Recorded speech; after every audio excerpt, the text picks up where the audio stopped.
আমরা আজকে আলোচনা করব নবম শ্রেণীর লগারিদম সম্পর্কে যে অধ্যায়টা আছে, এটা হইল লগারিদমের ধারণা ও প্রয়োগ।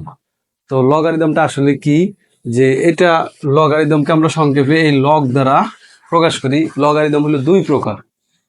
লগারিদম দুই প্রকার, একটা হইলো সাধারণ লগারিদম আর একটা হইলো স্বাভাবিক লগারিদম। এখন স্বাভাবিক লগারিদমটা কি, আমরা প্রথমে আসি স্বাভাবিক লগারিদম। স্বাভাবিক লগারিদম আবিষ্কার করে জন নেপিয়ার নামের একজন বিজ্ঞানী কি আবিষ্কার করে, স্বাভাবিক লগারিদম, যেটাকে আমরা ই ভিত্তিক লগারিদম বলি অথবা প্রাকৃতিক লগারিদমও বলি। আর যেটা হলো 10 ভিত্তিক লগারিদম একটা আছে, সাধারণ লগারিদম, যেটা এটা আবিষ্কার করে হেনরি ব্রিগস নামের একজন বিজ্ঞানী। একটার হইলো ভিত্তি হইলো ই আর একটার ভিত্তি হইলো 10 ভিত্তিক। তাহলে এটা হইলো স্বাভাবিক লগারিদম আর এটা হলো সাধারণ। একটা হলো স্বাভাবিক লগারিদম আর একটা হলো সাধারণ লগারিদম। এখন স্বাভাবিক, এটার ই ভিত্তিক লগারিদম, এটাকে আমরা প্রাকৃতিক লগারিদমও বলি।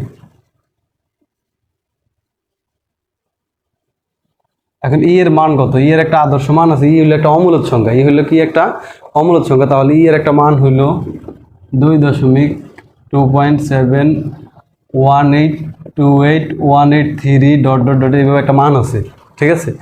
আর এটার তো বেজ বা ভিত্তি 10 দেওয়াই আছে। তো লগারিদম দুই প্রকার। এখন লগারিদম যদি সমাধান করতেছে, আমাদের লগারিদমের সাথে সূচকের একটা সম্পর্ক আছে। তো আমরা প্রথমে সূচকের সম্পর্কটা জানবো এবং সাথে লগারিদমের সম্পর্কটাও জানবো। তো আমরা সূত্রগুলো আগে, বেসিক সূত্রগুলো ক্লিয়ার করি। বেসিক সূত্র ক্লিয়ার করতে গেলে আমাদের প্রথমে আমরা সূচকের একটা সূত্রতে আসি। সূচকের একটা বেসিক সূত্র হলো x⁴a into x⁴b equal to আমরা লিখি x⁴a প্লাস b। আমরা সূচকে এরকম লিখি, কিভাবে লিখি, যে এখানে সংখ্যায় দ্বারা দেখাই। যদি আমরা এখানে লিখি যে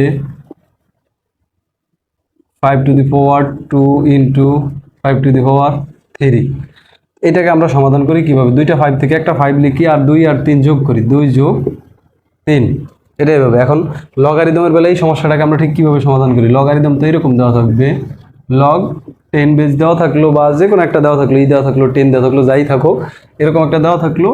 আর এখানে দেওয়া থাকলো এক্স, এখানে দেওয়া থাকলো এক্স, আর এখানে দেওয়া থাকলো ওয়াই। তাহলে এখন এখানেও দুইটা জিনিস কিন্তু ঠিক গুণ আকারে আছে। এইটা একটা সূচক সংখ্যা। কারণ কি, এই সূচক সংখ্যা আরও পিছনে আবার যে রহস্যটা, সেটা হলো এখানে আমরা যেটা দেখতেছি এটা হলো পাওয়ার বা ঘাত অথবা সূচক এটা,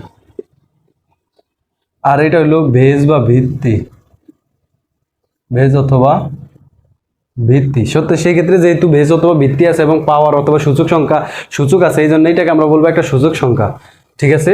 আর এটাতে যেহেতু লগ আছে, তাহলে এটা লগারিদম সংখ্যা। এখন সূচক সংখ্যার বেলা আমরা যেটা করতে পারি, একই জিনিস হলে দুইটা থেকে আমরা একটা লিখতে পারি। বেজ যদি দুইটা সেম হয়, দুইটা বেজ থেকে একটা লেখা যায়। আর সেক্ষেত্রে পাওয়ারগুলা যোগ করবো, যেহেতু গুণ আকারে আছে।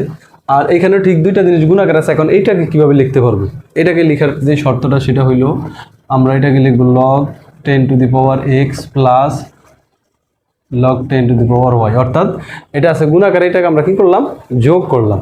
জাস্ট ফর্মুলাটা হলো এরকম। এখন যদি সংখ্যার ক্ষেত্রে থাকে, যেমন এখানে থাকলো log 10, এটা থাকলো 25 থাকলো, কথার কথা সাপোজ 25 থাকলো। এখন এইটাকে আমরা কিভাবে লিখতে পারি, এইভাবে। তো 25কে কিভাবে লিখা যায়, 25কে আমরা 5 গুণ 5 লিখতে পারি, 5 গুণ 5 লিখতে পারি। তো এইখানে কি লেখা যায়, log 10⁵ প্লাস হইল log 10 বেস লগারিদম। এখন লগারিদমের বেলায় এসে কি কি থাকতে পারে, একটা লগারিদম সংখ্যায় 10 থাকতে পারে, এখানে x থাকতে পারে, তার উপরে y একটা পাওয়ার থাকতে পারে। তো এখানে যেটা সোজাসুজি থাকে, এই যে সোজা লগের সোজা যেই জিনিসটা থাকে, এটাকে আমরা বলবো লগারিদম। আর এই যে এটা আছে, এটাকে বলবো আমরা বেজ বা ভিত্তি, বেজ অথবা ভিত্তি। আর এটাকে বলতে পারি যে পাওয়ার অথবা ঘাত, ঠিক আছে।